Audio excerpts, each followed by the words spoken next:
ఇప్పటి వరకు మనం 2 ప్రపంచ యుద్ధాలను చూసాం. ఈ 2 యుద్ధాలను మనకు గిఫ్ట్గా ఇచ్చింది యూరోప్ దేశాలే. మొదటి ప్రపంచ యుద్ధాన్ని ఆస్ట్రియా హంగేరీ మొదలు పెడితే, రెండవ ప్రపంచ యుద్ధాన్ని జర్మనీ మొదలుపెట్టింది. అయితే మూడవ ప్రపంచ యుద్ధం కూడా యూరోప్ దేశాల కారణంగానే రాబోతోంది. ల్యాగ్ చేయకుండా డైరెక్ట్గా పాయింట్కి వెళ్తే, లాస్ట్ వీక్ ఫ్రైడే రోజు ట్రంప్ జెలెన్స్కీని వైట్ హౌస్కు పిలిపించి యుద్ధాన్ని ఆపేయి అని మీడియా ముందే వార్నింగ్ ఇచ్చాడు. నీకు నయా పైసా అమెరికా ఇవ్వదు. ఇప్పటి వరకు నీ దేశానికి అమెరికా ఇచ్చిన డబ్బును మీరు మీ దేశంలో ఉన్న అరుదైన ఖనిజాలను అమ్మి తీర్చండి. ఈ డ్రామా మొత్తాన్ని బంద్ చేయి. నీ మూర్ఖత్వం మూడో ప్రపంచ యుద్ధానికి దారితీస్తుంది. నీ ప్రజల ప్రాణాలతో గ్యాంబ్లింగ్ చేయొద్దు. వైట్ హౌస్కు టీషర్ట్ ప్యాంట్ వేసుకొని వచ్చే బుద్ధి లేదా అన్నట్లు ట్రంప్ జెలెన్స్కీను చెడామడా తిట్టి వార్నింగ్ ఇచ్చాడు. నో డీల్ నో మీల్ అన్నాడు. అన్నం పెట్టకుండానే జెలెన్స్కీను పంపించేశాడు. ట్రంప్ మీటింగ్ అనంతరం జెలెన్స్కీ లండన్కు చేరుకున్నాడు. ఆదివారం లండన్లో నాటో దేశాలు జెలెన్స్కీతో ఎమర్జెన్సీ మీటింగ్ చేశాయి. ఈ మీటింగ్లో UK prime minister Keir Starmer, France president Macron, Canada prime minister Dustin Trudeau, European Union Commission president అయిన ఉర్సులా, ఇలా పెద్ద వాళ్ళందరూ పాల్గొన్నారు. ఈ మీటింగ్ అనంతరం జెలెన్స్కీ యూకే కింగ్ చార్ల్స్ను కూడా కలిశాడు. ఈ మీటింగ్లో అమెరికా నుండి ఎవ్వరూ హాజరు కాలేదు. అమెరికా లేకుండా నాటో ఇలాంటి మీటింగ్ చేయడం అనేది చాలా అరదు. పుతిన్ ఇన్నాళ్ళు కన్న కళ నిజమవుతోంది. నాటో కూలిపోతోందా అనే క్వశ్చన్స్ వస్తున్నాయి. Strategist Timothy Ash NATO is dead అనే స్టేట్మెంట్ ఇచ్చాడు. చాలా పెద్ద స్టేట్మెంట్ ఇది. సో అగైన్ లండన్లో జరిగిన మీటింగ్ను కీర్ స్టార్మర్ లీడ్ చేశాడు. ఫస్ట్ ఆఫ్ ఆల్ నాటో అంటే ఏంటో చెప్తా. నాటో అంటే నార్త్ అట్లాంటిక్ ట్రీటీ ఆర్గనైజేషన్. ఈ సంస్థలో 32 దేశాలు ప్రస్తుతం ఉన్నాయి. ఇందులో US, Canada, UK, France, Germany, చాలా యూరోపియన్ దేశాలు ఉన్నాయి. దీన్ని 1949లో స్థాపించారు. ఈ నాటోలో సభ్యత్వం కావాలి అని యుక్రెయిన్ కోరుకున్నందుకే రష్యా యుక్రెయిన్ పైన దాడి చేసింది.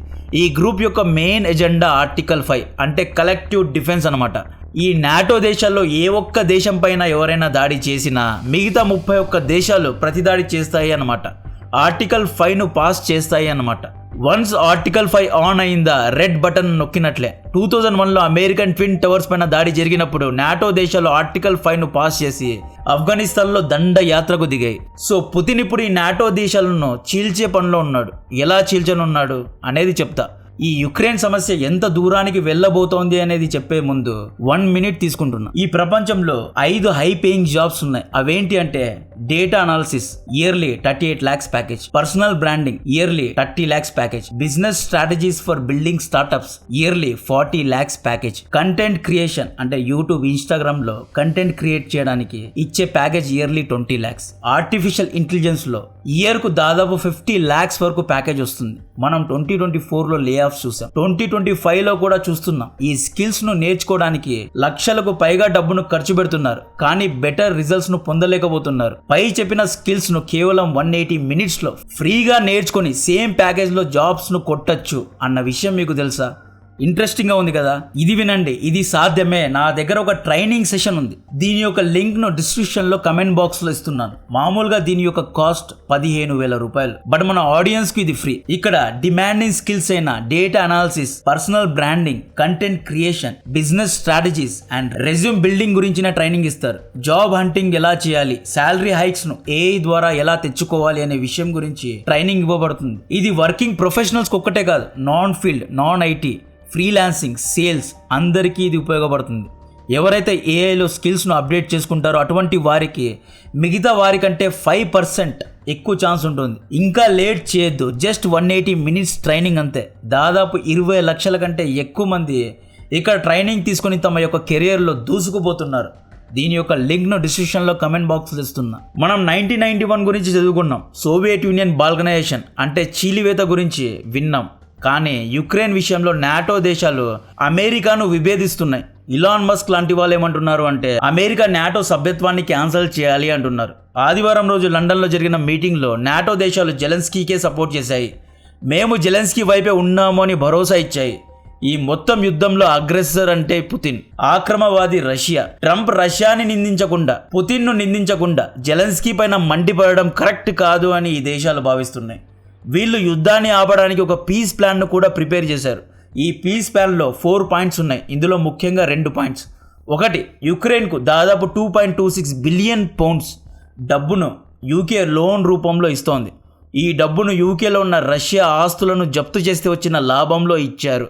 ఇంకొక 1.6 బిలియన్ పౌండ్స్ ఫినాన్షియల్గా హెల్ప్ చేస్తున్నారు. 5,000 ఎయిర్ డిఫెన్స్ మిజైల్స్ను యుక్రెయిన్కు ఇస్తున్నారు. ఇక్కడ 2.6 బిలియన్ పౌండ్స్ను ఫ్రీగా ఇవ్వడం లేదు, అప్పుగా లోన్ రూపంలో ఇస్తున్నారు. ట్రంప్ మొదటి నుండి మొత్తుకున్న విషయం ఇదే. యూరోప్ దేశాలు యుక్రెయిన్కు లోన్ రూపంలో, ఇంకొకసారి రిపీట్ చేసి చెప్తున్నా, లోన్ రూపంలో డబ్బులు ఇస్తున్నాయి. ఈ డబ్బును రేపు యుక్రెయిన్ ప్రజలు తల తాకట్టు పెట్టైనా తీర్చాలి. కాంట్రాస్ట్గా అమెరికా ఇప్పటి వరకు యుక్రెయిన్కు అందించిన డబ్బు మొత్తం లోన్ కాదు, ఫ్రీగా ఇచ్చింది. ట్రంప్ ఏమంటున్నాడు అంటే అమెరికన్ ట్యాక్స్ పేయర్ డబ్బును ఎందుకని మేము యుక్రెయిన్కు ఇవ్వాలి అని ట్రంప్ అడుగుతున్నాడు. యూకే పీస్ ప్లాన్లో సెకండ్ పాయింట్ ఏంటి అంటే యుక్రెయిన్ బార్డర్ వద్ద యుక్రెయిన్ సైనికులు వెనుదిరిగి వెళ్ళిపోరు. కాంట్రాస్ట్గా పీస్ కీపింగ్ ఫోర్స్ను నియమిస్తారు. పీస్ కీపింగ్ ఫోర్స్ అంటే నాటో సైన్యాన్ని నియమిస్తారు. యుక్రెయిన్ రష్యా మధ్య జరిగిన ఒప్పందాలన్నీ కంప్లీట్ అయ్యేంత వరకు బార్డర్లో నాటో సైన్యం ఉంటుంది అని వీళ్ళు ప్రతిపాదించారు. అక్కడ నాటో సైన్యం లేదా పీస్ కీపింగ్ ఫోర్స్ ఉండడాన్ని పుతిన్ ఒప్పుకుంటాడా? డెఫినెట్గా ఒప్పుకోడు.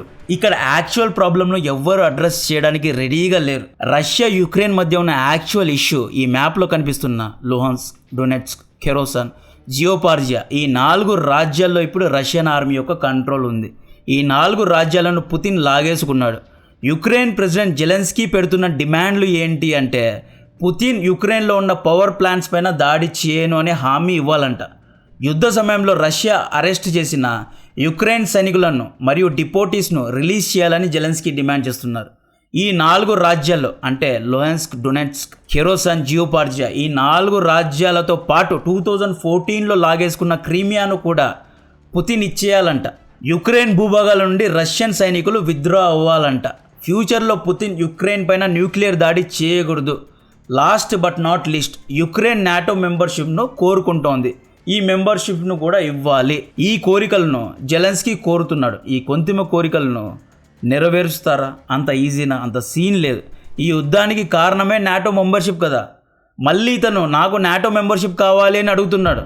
దీనికి పుతిన్ అస్సలు ఒప్పుకోడు. సో అందుకే ట్రంప్ అంటున్నాడు మీరు అడిగే డిమాండ్స్ను పుతిన్ ఒప్పుకోడు కాబట్టే మీరే వెనక్కి తగ్గండి, యుద్ధాన్ని ఆపేయండి, ఆ తర్వాత చూసుకుందాం.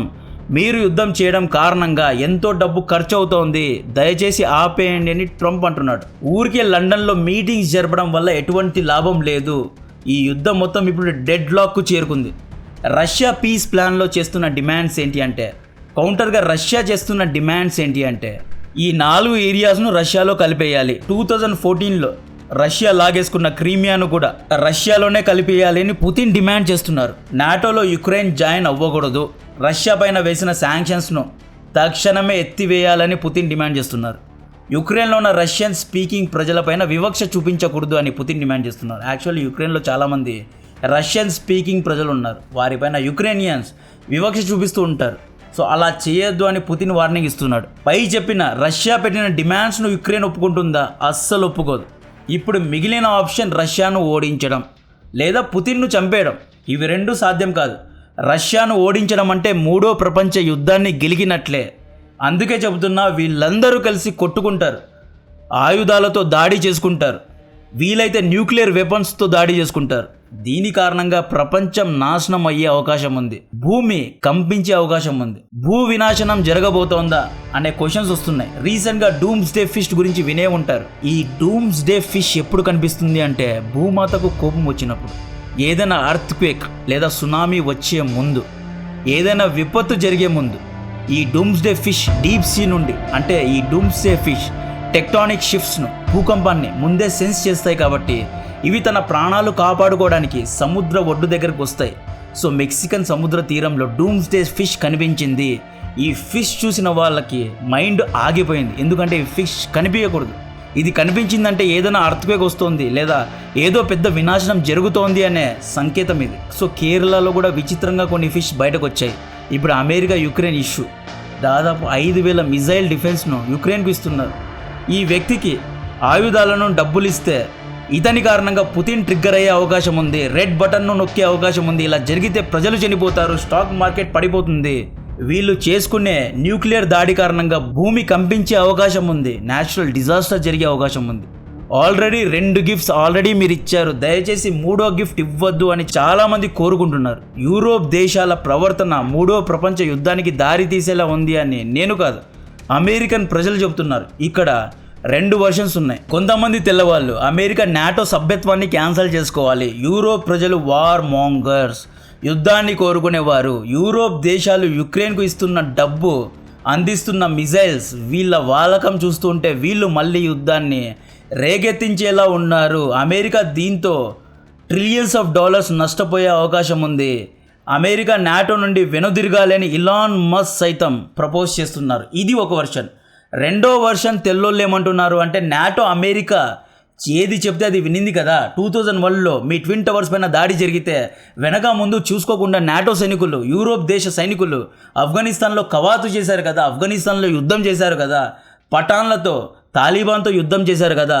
వేలలో నాటో సైనికులు అమెరికన్ డ్రీమ్ కోసం చనిపోయారు. అమెరికా ఏది చెప్తే అది యూరోప్ విన్నది. ఇప్పుడు ట్రంప్ పుతిన్కు కొమ్ము కాస్తున్నాడు. వైట్ హౌస్ క్రిమినల్ అడుగుజాడల్లో నడుస్తోంది. అమెరికా రష్యాకు అమ్ముడు పోయింది. యూరోప్ దేశమైన యుక్రెయిన్ కష్టాల్లో ఉంటే ట్రంప్ చెయ్యి వదిలేశాడు.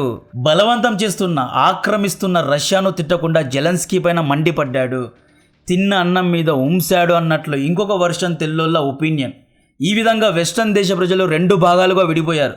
ప్రస్తుతం యుక్రెయిన్లో అమెరికా లేకుండా నాటో దేశాలు రష్యాను ఢీకొనే అవకాశమే లేదు. రోజు రోజుకు అమెరికా యొక్క ప్రాముఖ్యత తగ్గిపోతుందా? యూరోప్ దేశాలు అమెరికాను సైడ్ చేయడం కరెక్టా కాదా అనేది మీరే కమెంట్ చేయండి. ఇక్కడ రష్యా 2008లో జార్జియాలోని కొన్ని భాగాలను ఆక్రమించింది. 2014లో యుక్రెయిన్ యొక్క క్రీమియాను లాగేసుకుంది.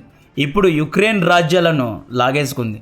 యూరోప్ దేశాల నాయకుల యొక్క భయం ఏంటి అంటే, యూరోప్ దేశ ప్రజల యొక్క భయం ఏంటి అంటే, పుతిన్ యుక్రెయిన్ లాగే మా దేశాలపైన కూడా దాడి చేస్తాడు, మా దేశాల భూభాగాలను కూడా లాక్కుంటాడు అని భయపడుతున్నారు. సో యూరోప్ దేశాలు ఎలాగైనా పుతిన్కు చెక్ పెట్టాలి అని చూస్తున్నారు. అమెరికా ఉన్నా లేకున్నా, అమెరికా సపోర్ట్ చేసినా చేయకున్నా రష్యా పైన మిజైల్స్ దిగుతాయి అంటున్నారు యూరోప్ దేశాలు. ఈ జెలెన్స్కీ పెట్టిన ఫిట్టింగ్ ఏంటో తెలుసా? ఈ మనిషి మామూలు మనిషి కాదండి. ఇతను మోకాళ్లకు బోడిగుండుకు ముడి వేసే రకం. జెలెన్స్కీ ఏమంటున్నాడు, నేను యుక్రెయిన్కు ప్రెసిడెంట్గా రిజైన్ చేసి యుక్రెయిన్లో ఎన్నికలను నిర్వహిస్తాను, అయితే యూరోప్ దేశాలన్నీ యుక్రెయిన్కు నాటో సభ్యత్వాన్ని ఇవ్వాలి అని ఒక డిమాండ్ పెట్టాడు. యుక్రెయిన్ ఒకవేళ నాటోలో కలుపుకుంటే రష్యా ఓడిపోతుంది. రష్యా ఓడిపోతే యుక్రెయిన్ ప్రజల్లో జెలెన్స్కీ హీరో అవుతాడు. హీరో కాదు, సూపర్ హీరో అవుతాడు. హీరో ఇమేజ్లో మళ్ళీ ఎలక్షన్స్ నిర్వహిస్తే గెలిచేది జెలెన్స్కీనే. ఏమన్నా స్ట్రాటజీ వేసావా అన్న? ఈ మొత్తం ఇష్యూలో విన్నర్ ఎవరైనా ఉన్నారా అంటే అది జెలెన్స్కీనే. ఎందుకంటే ఇతనికి డబ్బులు వస్తున్నాయి, వెపన్స్ వస్తున్నాయి. వాగ్ మ్యాగజైన్లో ఇతని ఫ్యామిలీ ఫోటో షూట్స్ చేస్తోంది. కార్గోస్, టీషర్ట్స్ వేసుకొని వైట్ హౌస్కి వెళ్తున్నాడు. ఎంతోమంది దగ్గర తిట్టించుకుంటున్నాడు, ఎంతోమంది దగ్గర పొగిడించుకుంటున్నాడు. నేషనల్, ఇంటర్నేషనల్ లెవెల్లో ఇతనికి ఫేమ్ దొరుకుతోంది. ఎంత డబ్బు ఖర్చు పెడితే ఇంత ఫేమ్ దొరుకుతుంది. జెలెన్స్కీ ఏమని చెప్పుకు తిరుగుతున్నాడో తెలుసా? రష్యా యొక్క 7 లక్షల సైన్యాన్ని నేను చంపేశాను అని చెప్పుకు తిరుగుతున్నాడు. నన్ను చూసి పుతిన్ భయపడతాడు అని చెప్పుకు తిరుగుతున్నాడు ఈ వ్యక్తి. సో జెలెన్స్కీ ఇప్పుడు కొంతమంది తెల్లోళ్ళ పాయింట్ ఆఫ్ వ్యూలో హీరో లాంటి వాడు. మీరు సోషల్ మీడియాకి వెళ్ళి చూడండి, ఎక్స్లో చూడండి, ఇతన్ని చాలామంది పొగుడుతున్నారు. సో నార్వే రంగంలో దిగి జెలెన్స్కీ మావాడు, జెలెన్స్కీకు అన్కండిషనల్గా డబ్బులు ఇస్తాం, వెపన్స్ ఇస్తాము అని నార్వే ప్రకటించడం జరిగింది. ఈ విధంగా Germany, France, UK, even Canada ఇటువంటి దేశాలన్నీ జెలెన్స్కీకు సపోర్ట్ చేస్తున్నాయి. అయితే ట్రంప్ నాటో నుండి విడిపోయే పరిస్థితి వస్తోంది. 1991లో సోవియట్ యూనియన్ విడిపోవడానికి ప్రతీకారం ఇప్పుడు పుతిన్ నాటోను విడగొట్టి తీర్చుకున్నాడా? గత నెల రోజుల నుండి అమెరికా, యూరోప్ ఇలా ఎన్నో దేశాలు యుక్రెయిన్ ఇష్యూ గురించి మాట్లాడుకుంటుంటే పుతిన్ మాత్రం సైలెంట్గా తన పని తాను చేసుకుంటున్నాడు. తన మిలిటరీను డెవలప్ చేసుకుంటున్నాడు.